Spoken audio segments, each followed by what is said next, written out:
राधा स्वामी जी। स्वागत है आप सबका एक और नई वीडियो में। संगत जी, आज की ये साखी में हम सुनेंगे कि जो लोग कहते हैं कि मुझे तो भगवान ने कुछ नहीं दिया और लोभ के चक्कर में जितना भगवान ने दिया है उसका भी इस्तेमाल अच्छे से नहीं कर पाते।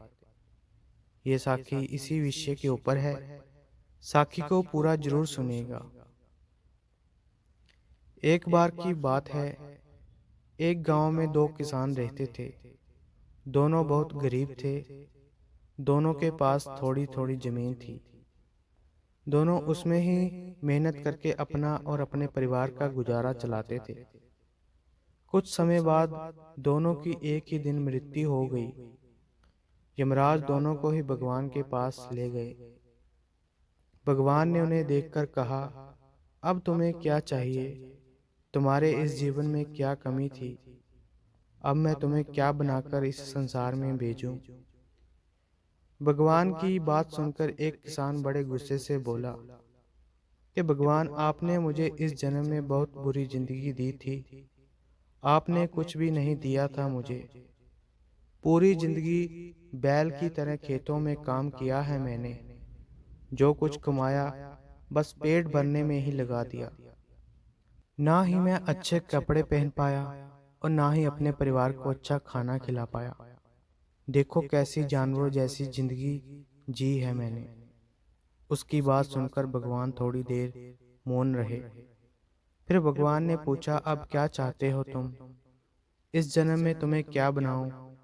भगवान का सवाल सुनकर किसान बोला, आप कुछ ऐसा कर दीजिए कि मुझे कभी किसी को कुछ देना ना पड़े। मुझे तो सिर्फ चारों तरफ से पैसा ही पैसा मिले। भगवान ने उसकी बात सुनी और कहा, तुम जा सकते हो।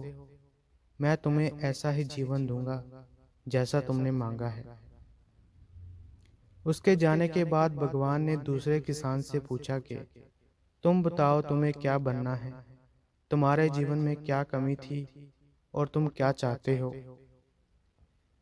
उस किसान ने भगवान के सामने हाथ जोड़कर कहा, हे भगवान, आपने मुझे सब कुछ दिया। मैं आपसे क्या मांगूं? आपने मुझे एक अच्छा परिवार दिया, मुझे एक जमीन दी जिस पर मैंने मेहनत से काम करके अपने परिवार को एक अच्छा जीवन दिया। खाने के लिए मुझे और मेरे परिवार को 2 टाइम का खाना दिया। मैं और मेरा परिवार कभी भूखे पेट नहीं सोए। बस एक ही कमी थी जिसका मुझे पूरी जिंदगी अफसोस था। मेरे दरवाजे पर कई भूखे और प्यासे लोग आते थे भोजन मांगने के लिए, लेकिन कभी कभी मैं भोजन ना होने के कारण मैं उन्हें खाना नहीं दे पाता था और मेरे द्वार से भूखे ही लौट जाते थे। ऐसा कहकर वो किसान चुप हो गया।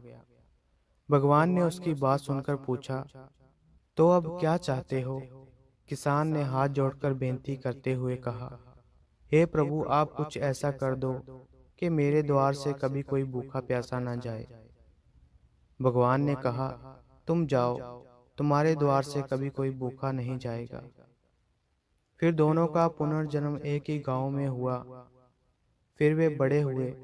पहला आदमी, जिसने भगवान से कहा था कि मुझे चारों तरफ से पैसा ही पैसा मिले और किसी को कुछ देना ना पड़े, वो उस गांव का सबसे बड़ा भिखारी बना। अब कुछ देना ही नहीं पड़ता था। जो भी कोई आए उसकी झोली में पैसा डालकर चला जाता था। और दूसरा आदमी, जिसने भगवान से कुछ नहीं मांगा, बस ये कहा कि मेरे द्वार से कभी कोई भूखा प्यासा ना जाए, वो उस गांव का सबसे अमीर आदमी बना। तो संगत जी, भगवान ने हमें जो भी दिया है उसी में संतुष्ट रहना चाहिए। अक्सर देखा जाता है कि हम सभी लोगों को दूसरों की चीज़ें ज़्यादा पसंद आती हैं और इस चक्कर में हम अपना जीवन भी अच्छे से नहीं जी पाते। तो संगत जी, आज की वीडियो में इतना ही। अगर आपको ये साखी अच्छी लगी तो लाइक, शेयर और कमेंट करें और चैनल को भी सब्सक्राइब जरूर करें जी। राधा स्वामी जी।